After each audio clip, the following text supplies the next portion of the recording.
इस रोमांचक कहानी की शुरुआत होती है ग्यू नाम के एक आदमी को दिखाते हुए, जो अपने ऑफिस के सारे काम खत्म करने के बाद अपने दोस्तों के पास जा रहा था। उसके सभी दोस्त तो एक रेस्टोरेंट में बैठकर कहीं घूमने का प्लान बना रहे थे। अब इतने दिनों के काम करने के बाद ग्यू काफी फ्रस्ट्रेट हो गया था, इसीलिए उसे भी अपने दोस्तों के साथ ट्रिप पर जाकर एंजॉय करना था। ग्यू जल्द से जल्द अपने उन दोस्तों के पास पहुंचता है और कहता है कि मैं भी तुम्हारे साथ आऊंगा। लेकिन उन सभी दोस्तों को देखकर ये नहीं लग रहा था कि वो खुश हैं ग्यू के आने से। वो चाहते थे कि वो सब अकेले जाए और ग्यू यहीं पर रह जाए। अब जैसे ही ग्यू खुशी के मारे उनके पास आता है, तभी उसका एक साथी उसे एक लेटर दे रहा था। ये लेटर किसी और का नहीं बल्कि ग्यू की मदर का होता है। उस पेपर के अंदर कई सारे सामान की लिस्ट मौजूद थी। तो ग्यू को कुछ और नहीं बल्कि इन्हीं चीजों को लाकर वहाँ पर रखना है और कुछ घर के काम करने हैं। ग्यू इससे बहुत ही ज्यादा डिसअपॉइंटेड हो गया, क्योंकि उसका तो प्लान था कि वो अपने दोस्तों के साथ ट्रिप पर जाएगा। पर अब इन चीजों को देखकर लग रहा है कि ग्यू का सारा वीकेंड खराब जाने वाला है। अब कोई और ऑप्शन ना होने के कारण ग्यू बहुत ही निराश होकर वहाँ से चला जाता है। वो तो अपनी लाइफ अच्छे से एंजॉय नहीं कर पा रहा था, बट उसे क्या पता कि कुछ समय के अंदर उसकी लाइफ बदलने वाली है। अब यहाँ ग्यू घर के सारे काम खत्म कर रहा था और किचन को साफ करता है।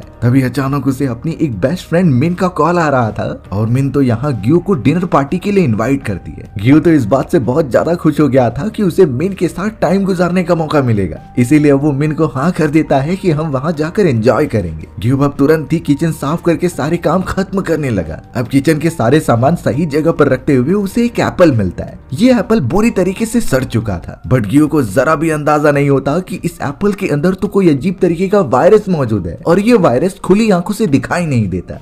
ग्यू उस एप्पल को थोड़ी देर तक देखता है और फिर उसे डस्टबिन में सारे कचरों के साथ डाल देता है। उसने ये सब कपड़े डस्टबिन के अंदर रख दिए थे और अपना काम खत्म करके तुरंत ही मिन के साथ चला गया। हमें तो अब उस वायरस को दिखाया गया जो कि वहाँ के कचरे के साथ मिलकर कुछ तो रिएक्शन कर रहा था। अब उस जगह पर गार्बेजेस वाली ट्रक्स आकर उसे लेकर चले जाते हैं। फिर हमें एक फैक्ट्री दिखाई गई जिसमें कि वो सारे कचरे अलग किए जा रहे थे, यानी कि उनमें से जो कचरे थोड़े से अच्छे हैं उसकी मदद से जानवरों के खाद बनाए जाते थे। उनमें से सारी अच्छी चीजों को सीधा ट्रांसफर कर दिया जाता है गोडाउन के अंदर। उसी गोडाउन में कुछ काउज मौजूद थी जिन्हें की ये खाना खिलाया जा रहा था और एक गाय ने तो वही इन्फेक्टेड वाला एप्पल खा लिया होता है। ये पता चला कि इनमें से एक काऊ को किसी ने खरीद लिया था और उसने ज्यादा दाम में यही काऊ किसी रेस्टोरेंट वालों को बेच दिया। रेस्टोरेंट वाले तो ऑब्वियसली उस काऊ को काट कर कस्टमर्स के लिए डिश तैयार करते हैं। सबसे ज्यादा शॉकिंग वाली बात ये थी कि मिन और ग्यू जिस रेस्टोरेंट में आए थे वो वही होता है और उन्होंने वही मीट ऑर्डर किया जो कि इन्फेक्टेड था। ग्यू और मिन अपने डेस्क पर बैठकर बहुत ही एंजॉय कर रहे होते हैं मीट खाकर, बट ग्यू जैसे ही मीट का टुकड़ा अपने मुंह में डालता है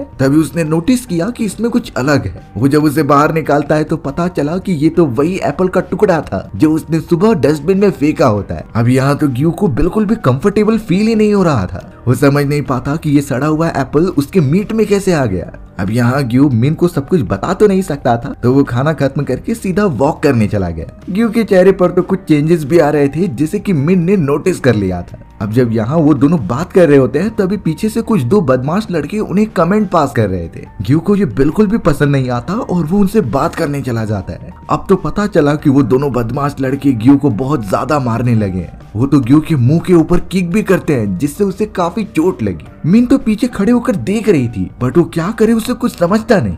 उसने तो सीधा वीडियो शूट करना स्टार्ट कर दिया था। लेकिन अब अचानक ग्यू जो हमेशा शांत हुआ करता था वो काफी एग्रेसिव हो जाता है। ग्यू तो तुरंत ही जाकर उन्हीं दोनों बदमाश लड़कों से लड़ाई करने लगा, एकदम ज़ॉम्बी की तरह। वो उन्हें बहुत बुरी तरीके से मारकर गिरा देता है और बहुत ही गुर्राने लगता है। ये चीजें मिन भी देखकर एकदम चौंक गई थी। उसने ये सारी वीडियो बना ली और वहां से भाग गई। ग्यू तो उसे सिर्फ समझाने की कोशिश ही कर रहा था।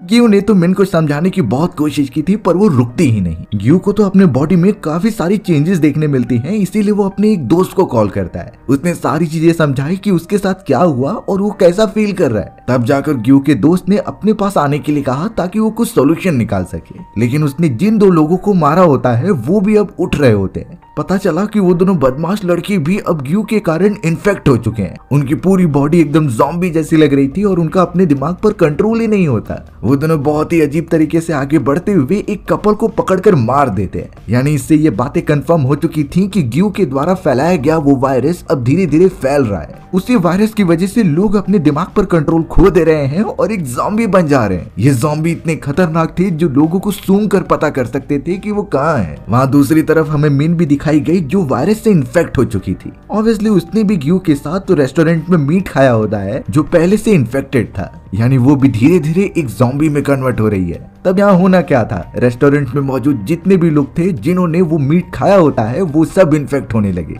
सब बाहर आकर उल्टियां कर रहे होते हैं और किसी की तबीयत भी खराब हो जा रही थी। धीरे धीरे उनके ऊपर वायरस का असर दिखने लगता है और उनकी आंखें एकदम से व्हाइट हो चुकी थी जो पूरी तरीके से एक ज़ॉम्बी में कन्वर्ट हो जाते हैं। भले ही ये वायरस इंसानों पर स्लो काम करता हो लेकिन इसका असर बहुत ही ज्यादा स्ट्रॉन्ग होता है। जो भी लोग अब इन्फेक्ट हो रहे थे वो ज़ॉम्बी में कन्वर्ट होकर नॉर्मल इंसानों को भी मारने लग जाते हैं और अगर ये ज़ॉम्बीज किसी के बॉडी पर बाइट कर ले तो सामने वाला भी इन्फेक्ट हो जाता था। इसी तरीके से अब सारे ज़ॉम्बीज अपनी आबादी बढ़ाने लगे शहर के अंदर। ग्यू जब यहाँ अपने उस साथी से मिलने के लिए एक नाइट क्लब में आता है तो उसकी टक्कर एक आदमी से हो गई। पता नहीं ग्यू अपने आप पर कंट्रोल खो देता है और उसे काटने लगता है। वहाँ पर केओस ना मचे इसीलिए सारे सिक्योरिटीज ग्यू को बाहर निकाल देते हैं। अभी तक ग्यू पूरा ज़ॉम्बी नहीं बना था, उसके अंदर अभी भी अपने कुछ कॉन्शियसनेस बाकी थे। अब तो ग्यू वहाँ से सीधा अपने घर पर आ जाता है और एक टीवी देखने लगता है। टीवी में सारे न्यूज वाले यही बता रहे थे कि एक अजीब तरीके का वायरस फैला हुआ है और उसी वायरस की मदद से चारों तरफ लोग इन्फेक्ट होकर ज़ॉम्बीज में कन्वर्ट हो रहे हैं। तो इसीलिए सभी को स्ट्रिक्ट इंस्ट्रक्शंस दिए जा रहे थे कि वो जहाँ पर हैं वहीं रहें और मिलिट्री फोर्सेस यहाँ पहुंच रही हैं इवैक्यूएशन पर्पस के लिए। ग्यू इन चीजों को सुनकर एकदम से पागल होने लगा और उसने टीवी डिस्ट्रॉय कर दिया था। घर में मौजूद वो सारी चीजें यहाँ से वहाँ फेंकने लगता है। उसे बिल्कुल भी अंदाजा नहीं था कि उसके साथ क्या हो रहा है और वो आगे चलकर क्या करेगा। अब सुबह होने पर ग्यू के मॉम एंड डैड और उसकी सिस्टर लौट आते हैं एक लंबी ट्रिप से। जब वो दरवाजा ओपन करने का ट्राई कर रहे थे तो वो अंदर से बंद था, इसीलिए अब दूसरी चाबी का यूज करके उन्होंने दरवाजा ओपन किया। अंदर जाते ही सारी चीजें यहाँ से वहाँ बिखरी पड़ी हुई थी।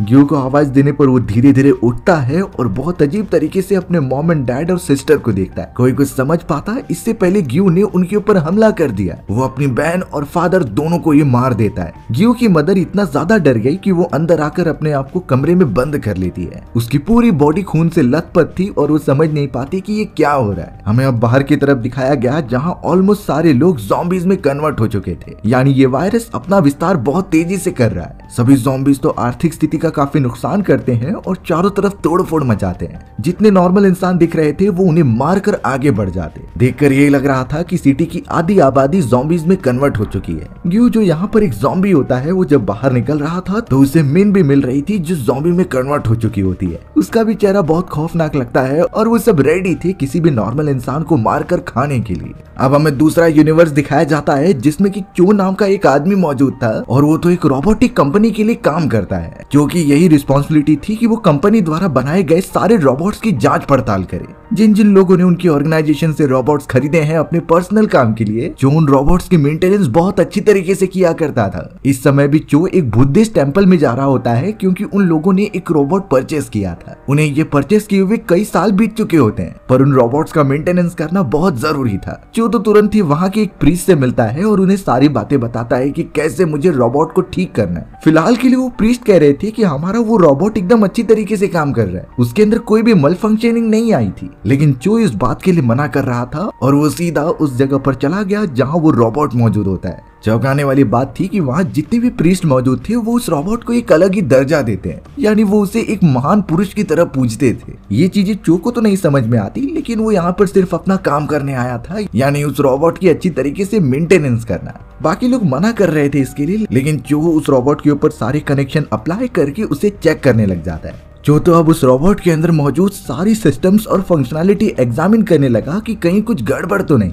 थोड़ी देर बाद रिजल्ट निकलता है कि ये रोबोट एकदम से ठीक है। अब वो रोबोट तो चो को पहले ही बोल रहा होता है कि मुझ में कोई भी कमी नहीं थी, अगर कोई चीजें मुझ में खराब होती भी तो मैं उसे ऑटोमेटिकली ठीक कर देता। ये चीजें सुनकर चो थोड़ा सा चौंक गया क्योंकि इस तरीके की सेल्फ डेवलपमेंट फंक्शनैलिटी तो उसने इस रोबोट में इंक्लूड नहीं की थी। आखिर ये अपने आप को डेवलप कैसे कर रहा है? तभी उस जगह पर प्रीस्ट और बाकी सारे लोग अगेंस्ट हो गए चो के, क्योंकि वो अच्छी तरीके से एग्जामिन नहीं कर रहा था। उस जगह पर तो अब लिन नाम की एक लेडी भी आ जाती है जो चाहती थी कि वो यहाँ से चले जाए। ये रोबोट उनकी लाइफ का एक हिस्सा बन चुका था। कोई नहीं चाहता कि ये रोबोट खराब हो और वो सभी इसे लेकर जाए। जो को भी इससे काफी गुस्सा आने लगता है क्योंकि वो इतनी मेहनत करता है इन चीजों को मेंटेन करने के लिए, लेकिन उसके यूजर्स चाहते हैं कि इसे ठीक ही ना किया जाए। ये बातें करने के बाद जो एकदम से गुस्सा हो गया और सीधा वहां से चला जाता है। उनकी डिस्कशन काफी ब्रॉड टॉपिक्स पर हो रही थी। अब जो यहाँ पर जब अपने कमरे में काफी फ्रस्ट्रेटेड होता है अपने काम से, तो उसके घर पर एक लेडी आती है। वो लेडी तो अपने एक रोबोटिक डॉग को ठीक करने के लिए कह रही थी, बट जो ने बताया कि वो हमेशा एडवांस वाले रोबोट्स को क्रिएट करता है, उसके पास ये चीजें करने के लिए टाइम नहीं है। पर अचानक वो लड़की बहुत ज्यादा रोने लगी क्योंकि ये उसका पेट था। इस तरीके से उसे रोते हुए ना देख पाने के कारण जो घर में लेकर आता है और उस डॉग को ठीक करने लगता है। उसकी कई सारी स्टोरेज मेमोरी खराब हो गई थी, तो जो ने उसे निकाला और नई मेमोरी इंक्लूड कर दी। उस लेडी का वो रोबोट एकदम ठीक हो जाता है। पर जो यहाँ विंडो से उस लेडी को दिख रहा था जो अपने उस नए रोबोट को लेकर डस्टबिन में फेंक देती है। पता नहीं उस लेडी ने ऐसा क्यों किया, बट ये बहुत स्ट्रेंज होता है। फिलहाल चो के सर में बहुत दर्द हो रहा था, तो वो इन चीजों को भूलकर सो गया। अब हमें चो की कंपनी के कई सारे मैनेजर्स और रिक्रूटर्स दिखाए जाते हैं। वो सारे एम्प्लॉइज उसी टेम्पल में आ रहे थे उस रोबोट को लेने के लिए। जल्द से जल्द वो प्रीस्ट के पास पहुंच जाते हैं और समझाते हैं कि हमें अपना रोबोट वापस चाहिए। हम उसे पूरी तरीके से डिस्ट्रॉय करना चाहते हैं क्योंकि एक समय के बाद रोबोट्स में खराबी आती थी और इन रोबोट्स के अंदर ऐसी टेक्नोलॉजी इंक्लूड कर दी है किसी ने जो कि अपने खराब होने पर खुद को ही ठीक कर लेते थे। ये सारी चीजें आगे चलकर बहुत खतरनाक हो सकती हैं इंसानी प्रजाति के लिए। तो सबसे अच्छा यही होगा कि ऐसे रोबोट्स को डिसअसेंबल करके डीएक्टिवेट कर दिया जाए। पर जब ये बाकी बातें सीनियर प्रीस्ट और बाकी प्रीस्ट को पता चली तो वो इसके अगेंस्ट हो गए। वो नहीं चाहते थे कि कोई भी उसके इस रोबोट को लेकर जाए। उन्होंने इसके बदले कंपनी को काफी अच्छा अमाउंट दिया है, बट कंपनी का ओनर यही कह रहा था कि ये रोबोट हमारा है, हम इसे चाहे जो कर सकते हैं। अब पता नहीं क्यों सारे प्रीस्ट इसके अगेंस्ट हो चुके थे और बहुत ही ज्यादा धमकी देते हैं कि हम इसे नहीं देंगे। बेचारा वो रोबोट साइड में बैठकर सारी बातें सुन रहा होता है। उसे ये समझ थी कि कौन सा डिसीजन किस टाइम पर लेना चाहिए, तो इसीलिए अब वो रोबोट सभी को शांत कराता है और सामने जाकर बैठकर एकदम ध्यान लगाने लगता है। बाद में पता चला कि उस रोबोट ने अपने सारे डिवाइसेस बंद कर दिए, यानी उसने खुद को ही डीएक्टिवेट कर दिया था। ये बात पता चलने पर सभी प्रीस्ट एकदम से डिसअपॉइंटेड हो जाते हैं और बहुत ज्यादा दुख जताने लगते हैं अपने उस रोबोट के लिए। यहाँ उस कंपनी ओनर और चो का तो काम हो चुका था। इससे हमें पता चलता है कि अपनी कंपनी को चो ने ही इंफॉर्मेशन दी थी कि इस तरीके का रोबोट अपने आप को खुद ही ठीक कर रहा है और इसकी वजह से ही रोबोट को डीएक्टिवेट करने का प्रोसेस जारी किया गया। बाकी सारे प्रीस्ट का एक रोबोट से इतना लगाव चो को बहुत ही शॉक कर देता है। वो तो सोचता था कि रोबोट सिर्फ एक मशीन है जो इंसानों की नॉर्मल लाइफ अच्छी बनाने के लिए यूज की जाती थी, पर यहाँ तो उन प्रीस्ट के इंसानी इमोशंस उस रोबोट से जुड़े हुए हैं। चो के मन में भी अब बहुत सारे सवाल उठने लगे थे।